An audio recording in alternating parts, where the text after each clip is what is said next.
Good evening. Welcome to South Asia Newsline. I'm Arjun Chaudhary. Here are the top stories we're tracking for you on Thursday, the 11th of June. Eastern India on high alert after army operation inside Myanmar. Pakistan records 70% decrease in polio cases from last year.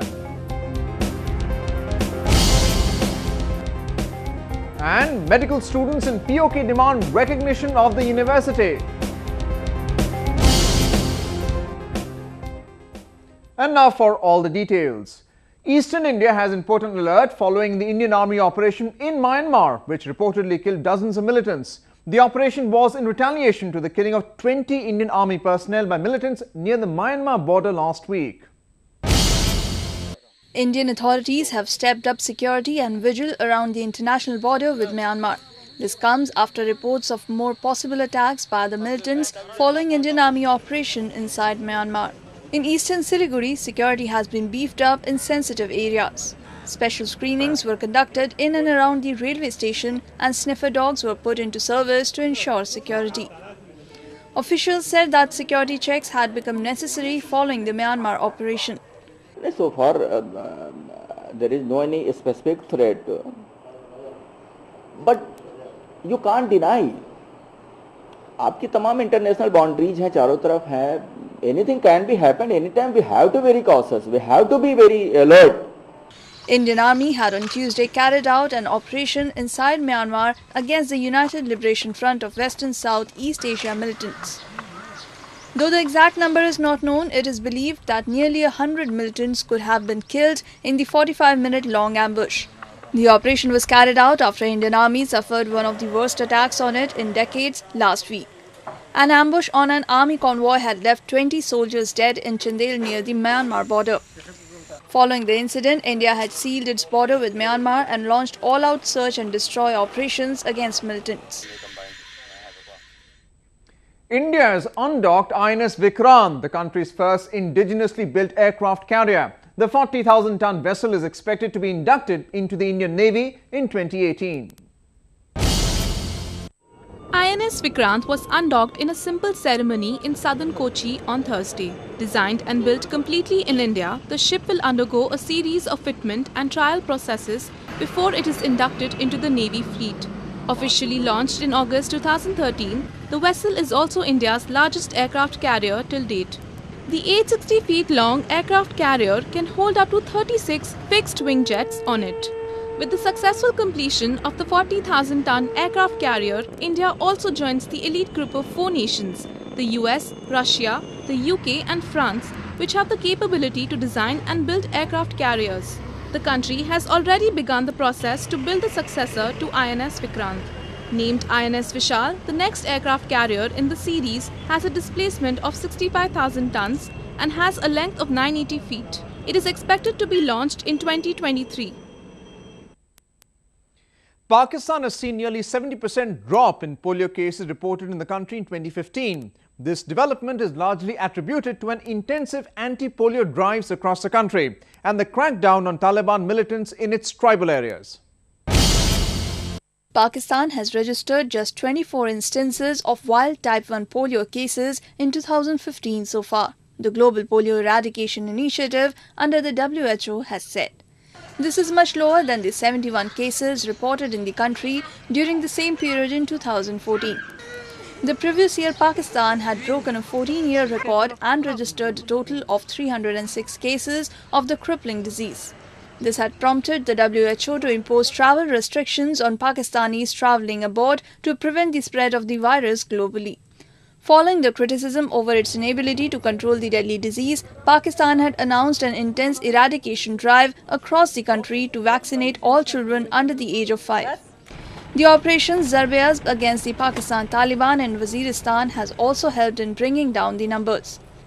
Pakistan's lawless tribal areas, including Waziristan, in the past accounted for majority of the cases reported in the country.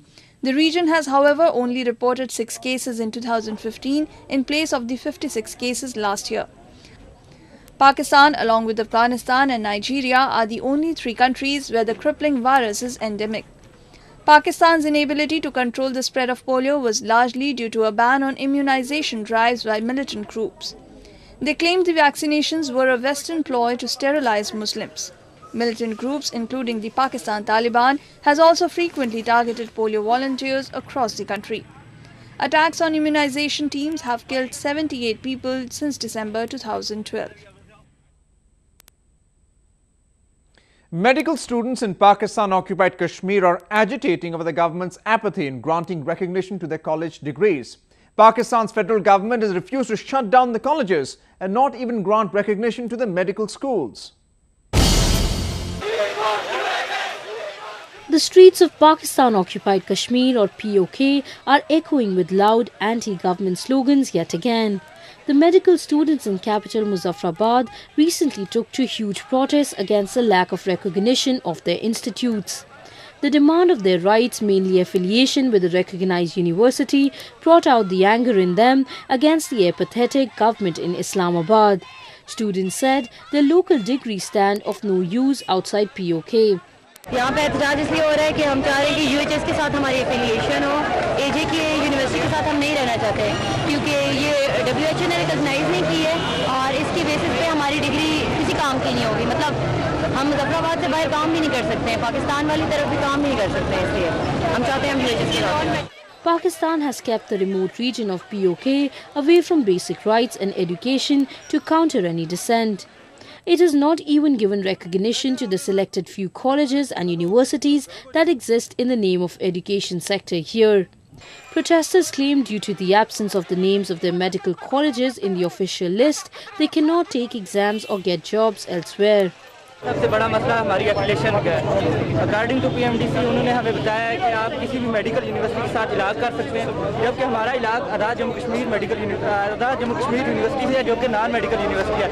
इसके लिए हम लोगों ने तहरीक की है, president के पास है कि हमें किसी मेडिकल यूनिवर्सिटी के साथ एफिलिएट किया जाए। प्रेसिडेंट ने हमें साफ इनकार कर दिया, इसलिए हम लोगों को इधर रोड पे आना पड़ा अपने मुतालबात के लिए, अपने जायज़ मुतालबात के लिए। हम चाहते हैं यूएचएस के साथ एफिलिएशन, हमारी एफिलिएशन जो यूएचएस के साथ हो, ताकि हम 6 महीने के बाद पेपर देने के आयल हो सके, हम किसी भी बाहर के मुल्क का टेस्ट देने के आयल हो सके, हम बाहर जाके जॉब करने के आयल हो सके।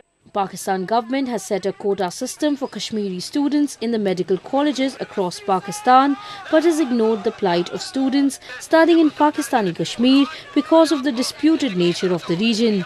But the youth of POK claim that thousands of students are not able to get admission into these colleges as the reserved seats are filled by their counterparts from Pakistan. It is a flavor of the season. Favorite amongst all, delicious mangoes are leaving everyone overwhelmed. Take a look at how the king of fruits is spreading delight. India's eastern Kolkata is giving a juicy treat this summer. The provincial capital of West Bengal is attracting a lot of fruit lovers to the ongoing mango festival.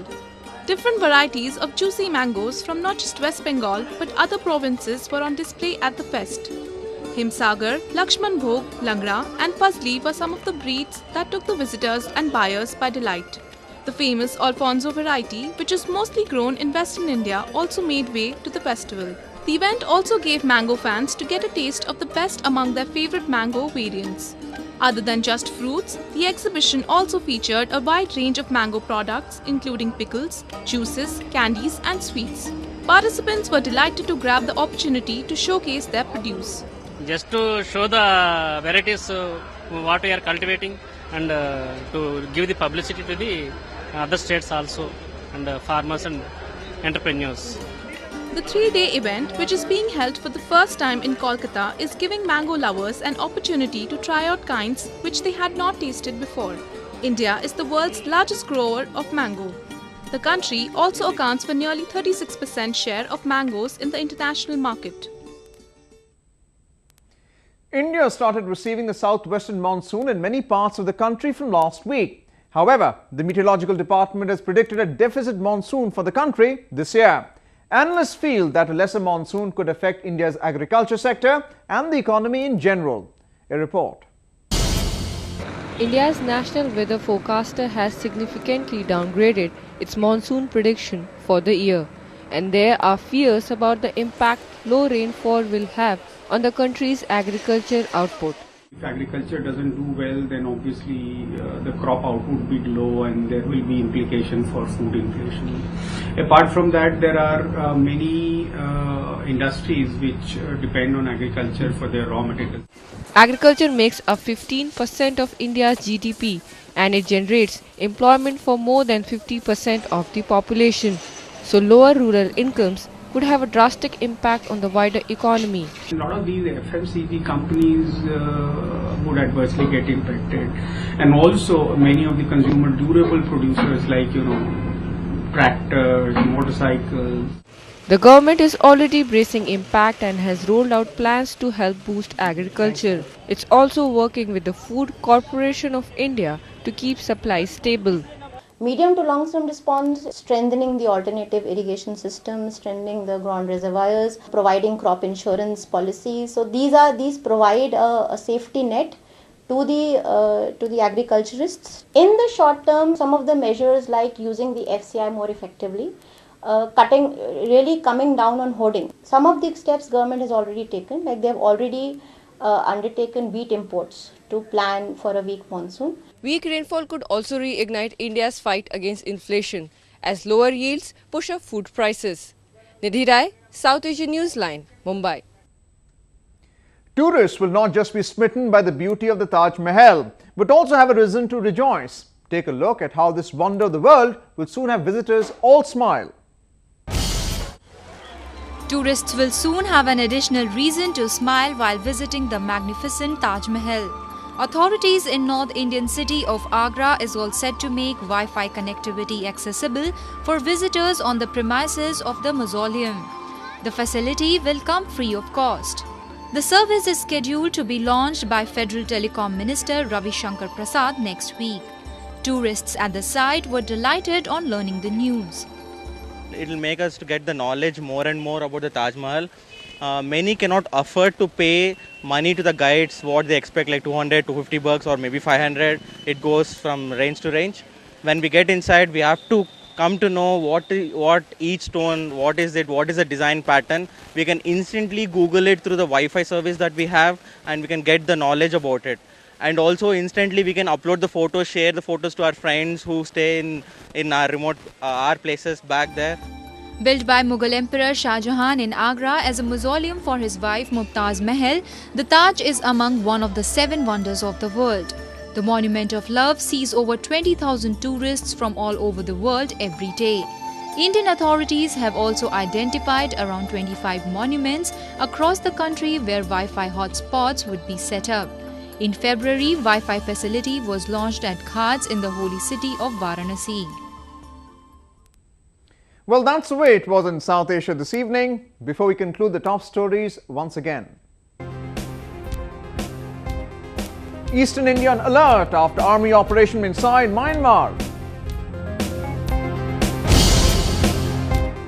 Pakistan records 70% decrease in polio cases from last year.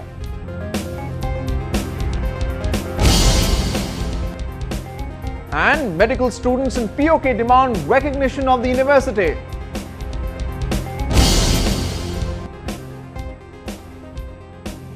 Now viewers can watch the show on SouthAsiaNewsline.com. You can also visit us on Facebook.com/SAsiaNewsline and follow us on Twitter @SAsiaNewsline.